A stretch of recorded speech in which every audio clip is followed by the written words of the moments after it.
Para a Europa, é um dia de intensos combates na Ucrânia. Referendo russo para anexar territórios ucranianos entrou hoje no último dia. Então a gente volta com as informações do nosso correspondente Luca Bassani. O que essa movimentação significa e o clima cada vez mais tenso, não é, Luca? Pois é, Thiago, nós vimos que na última semana 4 regiões da Ucrânia começaram pelo processo de referendos para uma possível anexação da Rússia. Lembrando que esses referendos são internacionalmente muito criticados pela sua legitimidade. Na própria Crimeia aconteceu isso em 2014, onde 95% das pessoas votaram favoráveis à anexação à Federação Russa, mas grandes indícios de fraude foram relatados. Na Ucrânia, atualmente, temos a região de Lugansk, Donetsk, Zaporídia e Kherson passando por esse processo, que representaria uma perda de 15% do território ucraniano caso a anexação seja bem sucedida. O que muitos relatam é que muitas pessoas estão sendo obrigadas a votar e também há uma preferência pelos étnicos russos, impedindo com que os étnicos ucranianos, principalmente na região de Kherson e Zaporídia, possam exercer o mesmo direito ao voto.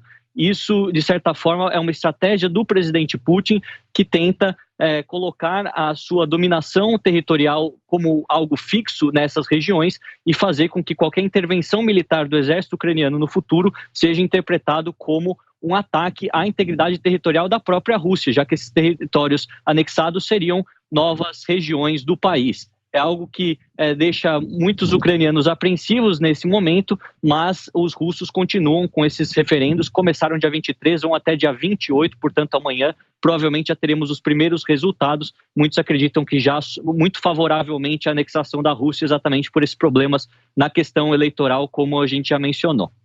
E um outro problema para o presidente da Rússia, porque pelo menos 800 pessoas já foram detidas, né, Luca, por resistências à convocação dos reservistas. O que vai acontecer afinal?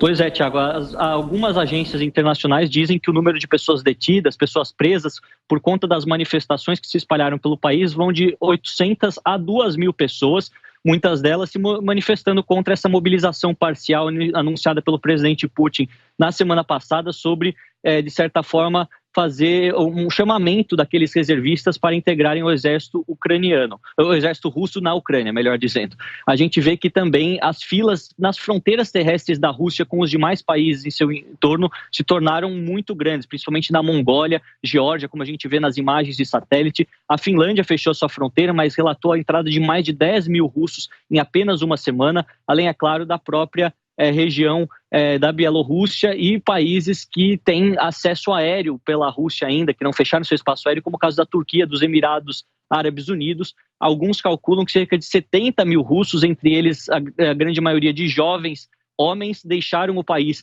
nas últimas horas, nos últimos dias, para evitar esse alistamento obrigatório, já que acreditam que nas próximas semanas o governo russo possa fechar as fronteiras do país, o que impossibilita essa fuga, ao mesmo tempo que tornaria ofensa criminal àqueles que se recusassem a servir no exército, podendo pegar até 10 anos de prisão. É um dilema muito grande, muitos jovens já estão sendo confrontados com essas escolhas, o que mostra que isso pode também ser um revés na popularidade do presidente Putin por conta dessa mobilização forçada dos reservistas agora para o exército russo.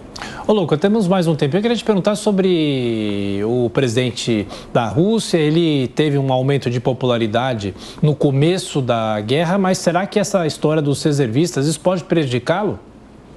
Olha, ele teve um aumento da popularidade sim, porque a Rússia teve ganhos expressivos territoriais durante o começo da guerra e também as sanções econômicas pareciam que não surtiram tanto efeito. A gente vê que o rublo até melhorou, mas ao longo dos meses a gente vê que a questão do emprego na Rússia piorou bastante, assim como a falta de alguns itens básicos que não chegam na Rússia exatamente pelas sanções, e agora esse revés tanto militar na região de Kharkiv quanto a mobilização, o que deixa claro o indício de que as coisas não vão bem no campo de batalha. Pode representar um grande problema para a sua popularidade caso essas manifestações continuem acontecendo na próxima semana, mas as forças policiais russas são bastante experientes quanto a isso e muitos acreditam que não venha a perdurar nenhum tipo de revolta popular, mas temos que assistir e ver o que vai acontecer realmente.